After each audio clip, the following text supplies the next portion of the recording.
Hey guys, it's Leasious, and I'm here with a Final Fantasy 11 video.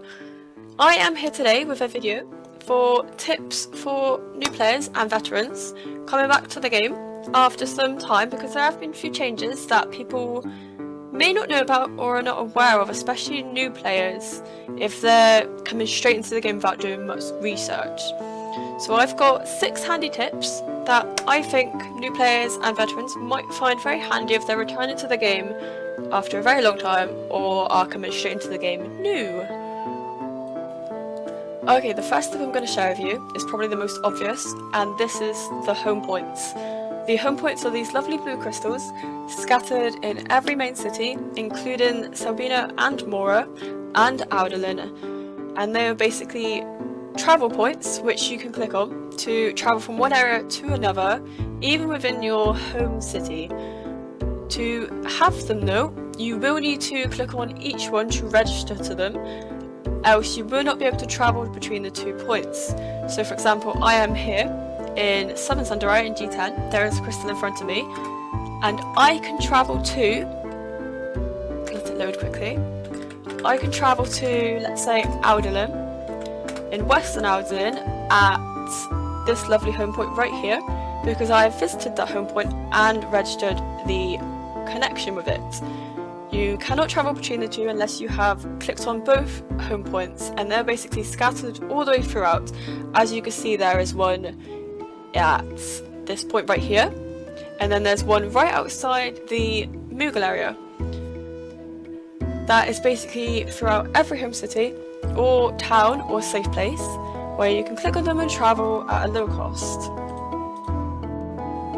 The next tip I would like to share with you are the survival guides. As much like the home points, they allow you to travel between one location to another, but as opposed to the home points, which are located in main cities, these are to help you mainly travel across the world of Vana'diel. So basically, they're much like the home points, where you need to click on one of them to register to activate it, and they allow you to travel.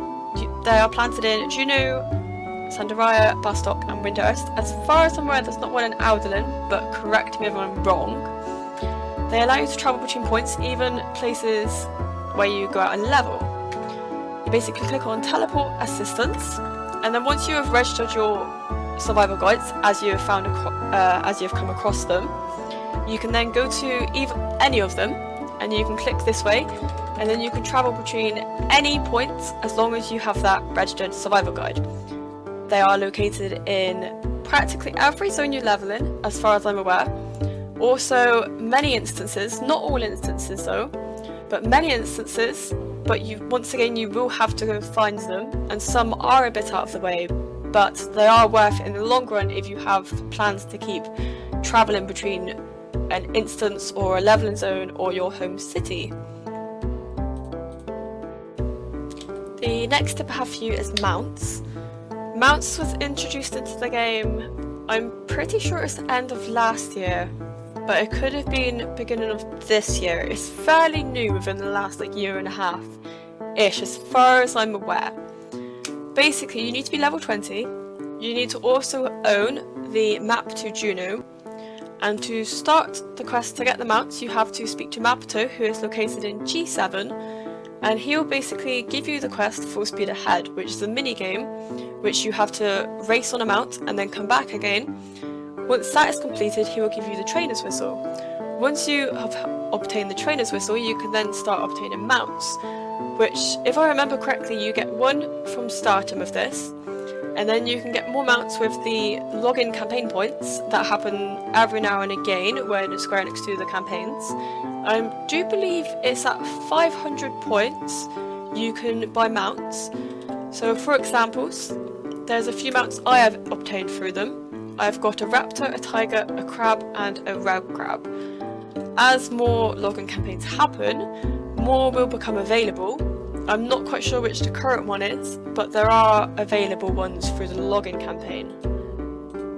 The next tip I have for you is about the Sparks of Eminence, or the Records of Eminence, which is a quest type thing they introduced into the game. I'm not sure how long ago precisely, to be honest, but they've introduced it to the game where you basically can do sort of like repeatable quests, maybe some aren't repeatable, and it gives you a bit of XP to help you level.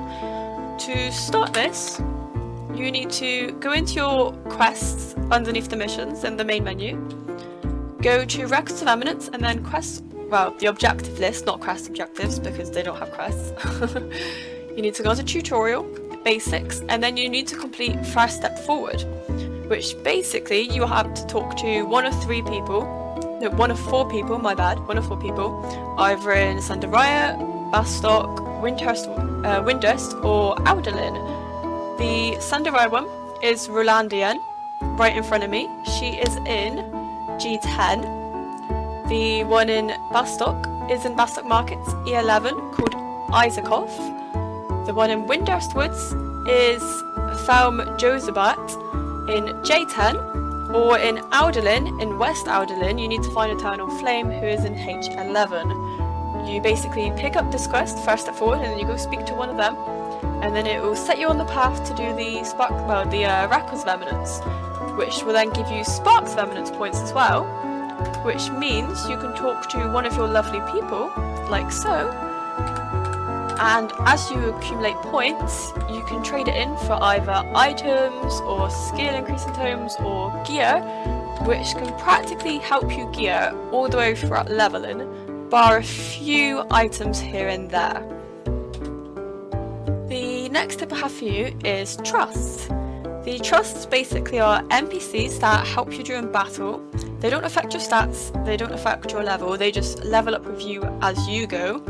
You can initially have up to 3 trusts, and then if you're working on the Rhapsody's chain quests, once you get Rhapsody and White key item, you can have 4 trusts, or you can have 5 trusts once you get the Rhapsody and Crimson. You can also have 1 of each trust summoned at any point, so you can't have, say, 3 of the same person summoned. To start with the trusts, to start it, you either need to speak to Gondobad, who's right in front of me, in Southern Sandaraya at L6, or you need to speak to Clarion in Port Bastok in K7, or you need to speak to Wessica in Windurst Woods at G10. With these, they give you the initial trusts. You need to complete the quest line that goes with it. That's initial. And then at rank 3 you can get another trust from your main city, and then again at rank 6. The next tip I have for you is about the Rhapsodies of Vana'diel. This was added either last year or the beginning of this year, I can't specifically remember. But the point of Rhapsodies of Vana'diel basically is to give you certain key items as you progress through it, which will either help you with items or leveling, but then it's also to help you complete the storylines from the other expansions, because it's all in one to basically help you grasp the story of it.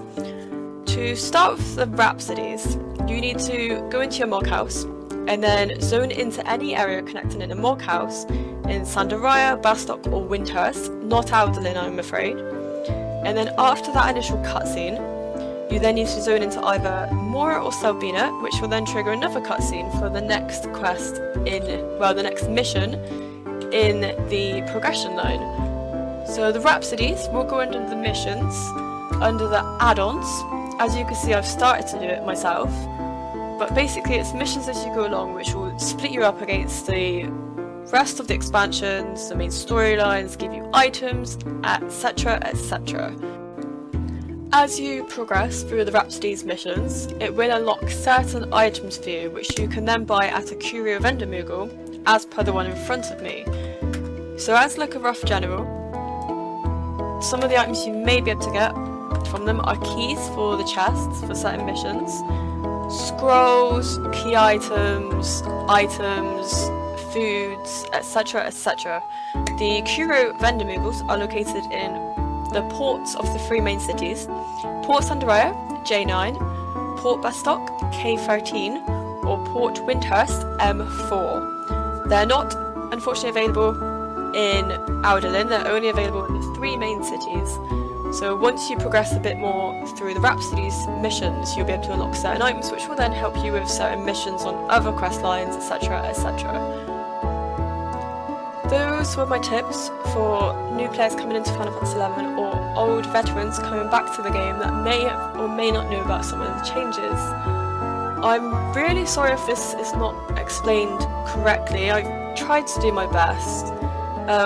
I'm not exactly a veteran player. I joined the game mid last year, so these are just a few of the things I've learned across the way, and a few of my friends that have come back to the game that are veteran players or new people are not fully aware of, so I thought I might make this video to potentially help a few people out.